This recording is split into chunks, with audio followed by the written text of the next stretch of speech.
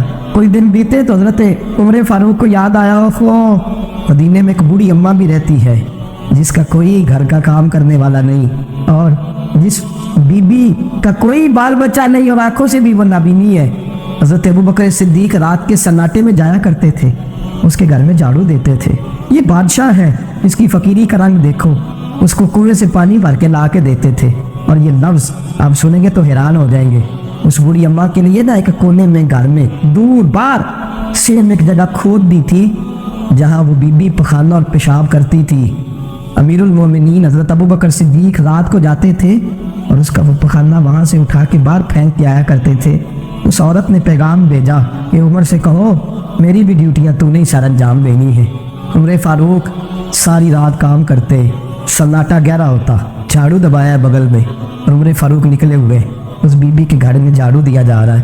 حضرت انس بن مالک فرماتے میں نے آخری عمر میں بھی اس بوڑھے عمر کو دیکھا ہے، اس بڑھاپے میں بھی میں نے اس شخص کو دیکھا ہے کہ جب وجود کمزور ہو گیا، داڑھی سفید ہو گئی، پھر بھی اس کا انداز نہیں بدلا۔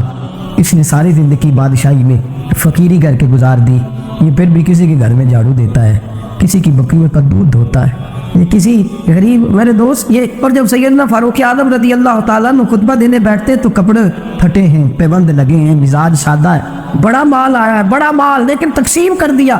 اور یہی انداز آگے اپنے گورنروں کو دیا۔ حضرت سعید بن عامر رضی اللہ تعالیٰ عنہ آپ کے گورنر ہیں، حمص کے گورنر ہیں۔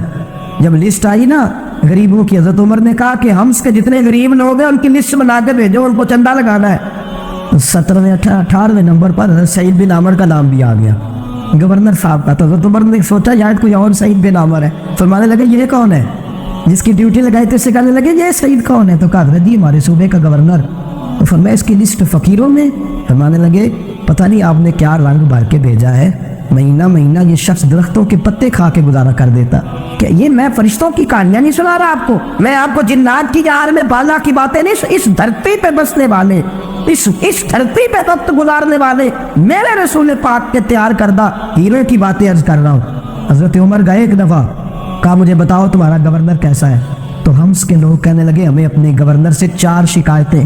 کون کون سی؟ کہ پہلی بات تو یہ ہے کہ گورنر صاحب کو چاہیے فجر کے وقت آئے، یہ سورج نکل آتا ہے تو باہر آتے ہیں گھر سے، آپ کہہ کے تو دیکھیں کسی معمولی سرکاری ملازم سے بھی، پھر آپ دیکھیے آپ کا کیا بنتا ہے۔ کہا یہ سورج نکلتے وقت آتے ہیں۔ دوسری شکایت یہ ہے کہ دن کو ملتے ہیں رات کو نہیں ملتے۔ تیسری شکایت یہ ہے کہ مہینے میں ایک دن ملتے ہی نہیں گورنر صاحب۔ چوتھی شکایت ہے کہ روتے ہیں، کبھی کبھی اتنا روتے ہیں کہ بے ہوش ہو جاتے۔ حضرت فاروق اعظم نے کھڑا کر لیا، فرمایا صحیح تیری شکایات آئینہ کا حضور حکم۔ فرمایا سنا ہے، پہلے تو فجر کے وقت آ جاتا تھا لوگوں کے مسائل سننے، اب تو سورج نکلتے وقت آتا ہے۔ کہا حضور بیوی بیمار ہو گئی ہے اور گھر میں نوکر تو ہے کوئی نہیں، تو میں سویرے اٹھتا ہوں تو پہلے ناشتہ بناتا ہوں، بچوں کو کھلاتا ہوں۔ اس عورت نے 35 سال میرے ساتھ وفا کی ہے، اب چارپائی پہ ہے تو میں اس کے منہ میں نکمے ڈالتا ہوں۔ کہا اسے کھانا کھلا کے جب وہ دعا دیتی ہے تو پھر نکلتا ہوں۔ تو کہا سنا ہے تو ہفتے میں ایک دن ملتا ہی نہیں، مہینے میں۔ کہنے لگے حضرت جی جب مدینے سے آیا تھا تو ایک کرتا اور ایک تامد ساتھ لایا تھا، مجھے آج 2.5 سال ہو گئے ہیں، میں نیا لباس نہیں خرید پایا۔ میں نے عرض کی میں اس دھرتی میں بسنے والے لوگوں کی داستان سنا رہا ہوں۔ کہا میں اپنی تہ میں دھو کر خشک ہونے کو ڈال دیتا ہوں، اسے آدھا دن لگ جاتا ہے، خشک ہوتی ہے تو تہ میں پہن کے قمیض دھو لیتا ہوں اور پھر قمیض ڈال دیتا ہوں۔ حضرت جی سارا دن بیت جاتا ہے تو باہر نہیں آ پاتا۔ حضرت عمر فاروق کی گردن جھک گئی، کہا سنا ہے تو رات کو ملتا ہی نہیں۔ یہ لفظ کہے تو حضرت سعید بن عامر کہنے لگے یہ میرا راز تھا، آپ میرے امیر نہ ہوتے تو کبھی فحش نہ کرتا۔ دن میں نے بندوں کے لیے رکھا ہے، رات اپنے رب کے لیے رکھی ہوئی ہے۔ میں رات کی تنہائیوں میں اپنے کریم کی بارگاہ میں جاتا ہوں اور میں سارے دن کے گناہوں کی معافی مانگتا ہوں، میں اپنی غلطیوں کی تلافی کا سوال کرتا ہوں، اس کے حضور جاتا ہوں، اسے دکھڑے سناتا ہوں، رات میری اس کے لیے بیت جاتی ہے۔ حضرت عمر کی اور گردن جھک گئی، فرمایا یہ بتا کہ تم ملتا ہی نہیں، کہ کبھی کبھی تو روتا ہے اور بے ہوش ہو جاتا ہے۔ حضرت جی 40 سال کی عمر میں کلمہ پڑھا ہے، جب 40 سال کے پچھلے گناہ یاد آتے ہیں تو کہا پھر میں ضبط نہیں کر پاتا، وہ خطائیں، وہ پاپ، وہ جرم، وہ خطائیں جب سوچتا ہوا کہ رب کھڑا کر کے پوچھے گا بتا یہ جرم کیوں کیا، تو وہ احساس مجھے پریشان کر دیتا ہے۔ حضرت جی میں پھر برداشت نہیں کر پاتا، پھر میں تڑپ اٹھتا ہوں، میری یہ کوتاہیاں ہیں، بتائیے کیا کہتے ہیں؟ حضرت فاروق اعظم نے گردن اٹھائی تو آنکھوں میں آنسو تھے، کہنے لگے یا اللہ مجھے اس جیسے کچھ اور گورنر بھی عطا فرما، یا اللہ اس جیسے کچھ اور گورنر بھی۔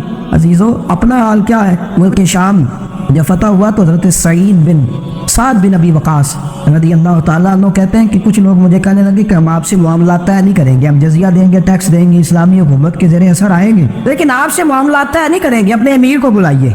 تو حضرت سیدنا سعد بن ابی وقاص کہتے ہیں میں نے خط لکھا، فرماتے خط لکھا حضرت عمر کو، میں نے کہا جناب آئیے، جواب میں حضرت عمر نے خط میں جواب لکھا کہ فلاں دن فلاں تاریخ فلاں وقت میں ملک کے شام پہنچ جاؤں گا۔ حضرت سیدنا عمر چلے گھر سے، ایک غلام، ایک گھوڑا، ایک نیزہ۔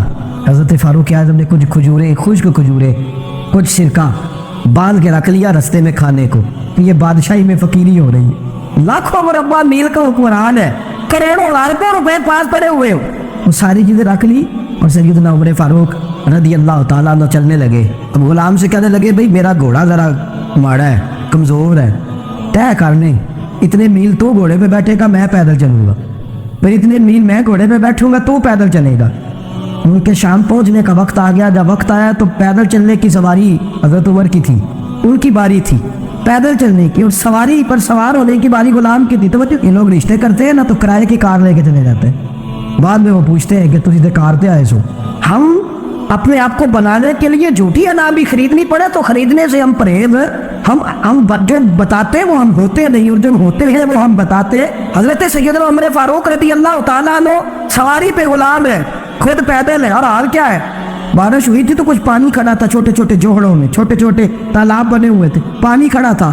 تو حضرت عمر فاروق رضی اللہ تعالیٰ چمڑے کے جوتے پہنے، وہ جوتے دونوں اتار کے تو بغل میں دبا لیے۔ حضرت سعد بن ابی وقاص فرماتے اسی بغل میں نیزہ رکھ لیا اور تامت تھوڑا اونچا کر لیا کہ پانی سے چلنا ہے، اور غلام کو گھوڑے پہ بٹھایا ہے اور گھوڑے کی لگام پکڑی ہے تو یوں پیچھے رکھی ہوئی، اور حضرت سیدنا فاروق اعظم رضی اللہ تعالیٰ عنہ آ رہے ہیں۔ غلام کہنے لگا حضور لوگ دیکھ رہے ہیں، مہربانی کریں بیٹھ جائیں۔ فرمانے لگے نہیں باری تیری ہے، تو ہی بیٹھے گا۔ اس نے کہا حضور نہیں وہ تو ٹھیک ہے، کوئی باری فرض تو نہیں نہ ہو گئی، آپ مہربانی کریں آپ آ جائیں ذرا، میں نے کہا ہے فرمایا تمہیں کہا تھا، غلام کہتا میں نے تیسری دفعہ کہا تو حضرت عمر جلال سے دیکھا، اور جناب عمر کا جلال تو زمین کانپنے لگ جاتی تھی۔ کہتے ہیں کہا حضور آپ آ جائیں، تو کہتے تجھے کہا ہے چپ کر کے بیٹھا رہے، کہتے ہیں میں گھوڑے پہ کانپنے لگا۔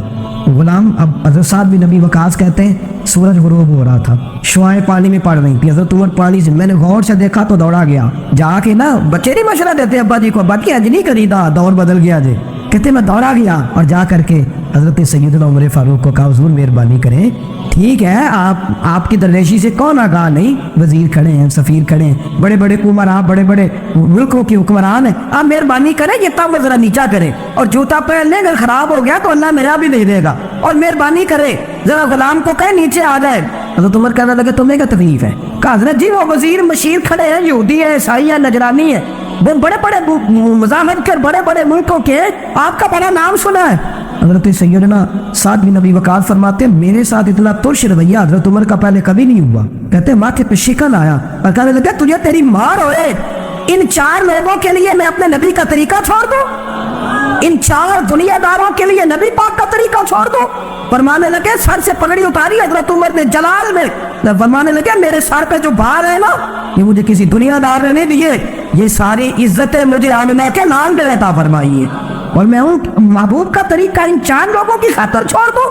فرمایا قرآن کہتا ہے ان اللہ یامر بالعدل والاحسان، جب میں نے خود عدل کا تقاضا یہ رکھا ہے کہ کبھی وہ بیٹھے گا کبھی میں بیٹھوں گا، باری اس کیا تو میں کیسے بیٹھ جاؤں؟ حضرت سعد بن ابی وقاص فرماتے ہیں اسی درویشی میں سلام اس پر کہ جس نے بادشاہی میں فقیری کی، کہتے ہیں اسی درویشی میں حضرت عمر پہنچے تو جو پہلے ڈرا کرتے تھے جب حضرت عمر آئے تو انہیں کامتے بھی دیکھا، روئے بہت بڑھ گیا، ان کے دل کے اندر حضرت عمر کا دبدبا اور بڑھ گیا، اور میرے کانوں میں کہنے لگے سعد پہلے سنا تھا لیکن دنیا سچی کہتی ہے، جو حال محمد اور محمد کے غلاموں کا ہے صلی اللہ علیہ وہ دنیا میں دوسرا کوئی حاصل کر سکتا؟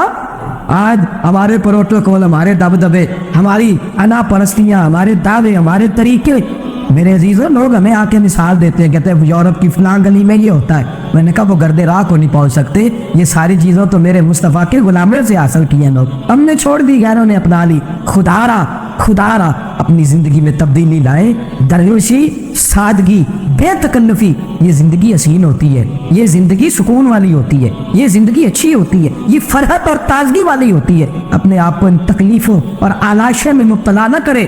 اگر اللہ مان دے، عزت دے، دولت دے، اللہ تعالیٰ نفاست عطا کرے تو پھر اپنے آپ کو سادہ کرے، آزاد کرے، کھلی ہوئی کتاب بنا کے اپنے آپ کو رکھے۔ مجھے ایک بچہ کہنے لگا حضرت جی جب بھی آتے ہیں آپ کہیں بیٹھے مل جاتے ہیں، ہم کسی کو لا کے کہتے ہیں جناب حضرت جی بڑے مصروف ہے اور آپ یہاں آگ تاپ رہے ہیں جلا کے، مہربانی فرمائے۔ میں نے کہا یار 2-4 دن تو بن صبر کے بیٹھنا بندے کے لیے آسان ہوتا ہے، سارا دن ملمہ سازی کر کے رکھنا اتنا آسان کام ہو تو ویسے بھی بندہ جو ہو وہ نظر آئے تو اس کے لیے زیادہ بہتر ہوتا ہے، جو ہو وہ دکھائی دے وہ زندگی آسان ہو جاتی ہے، بہتر ہو جاتی ہے۔ اور ویسے بھی جو کھلی ہوئی کتاب ہوتی ہے اس میں لوگ مشکوک نہیں ہوتے، جو بندی ہوئی ہوتی ہے نا اس میں لوگوں کو خبر نہیں ہوتی کہ نہ جانے یہ کیا معاملہ ہے۔ میرے عزیزو اپنے آپ کو بے تکلف بنائے۔ بے تکلف سے مراد یہ نہیں کہ جیسے بے تکلفی ہم نے ایک غلط چیز کا نام بے تکلفی رکھ دیا ہے کہ جو آدمی بات میں ٹھٹھا کرے، بات میں مذاق کرے وہ بے تکلف ہوتا ہے۔ یہ تو بے تکلفی اسلام اس کو پسند ہی نہیں۔ بے تکلفی سے مراد یہ ہے کہ جھوٹی ادا نہیں بنائے، جھوٹے معاملات اپنے گرد نہیں اوڑے۔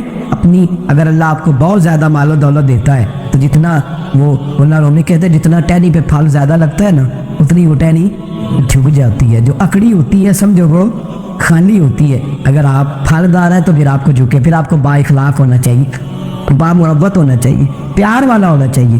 زندگی میں اس چیز کو ضرور اپنائیے۔ بڑے لوگ وہی ہوتے ہیں جن کا کردار بڑا ہوتا ہے، بڑے وہی ہوتے ہیں جن کی بات بڑی ہوتی ہے۔ کوئی باتوں سے اور پروٹوکول سے کبھی بڑا نہیں ہوتا، ہمیشہ مدحت خیر الانام میں گزرے، دعا ہے یوں اور درود و سلام میں گزرے۔ آخر دعوانا الحمدللہ۔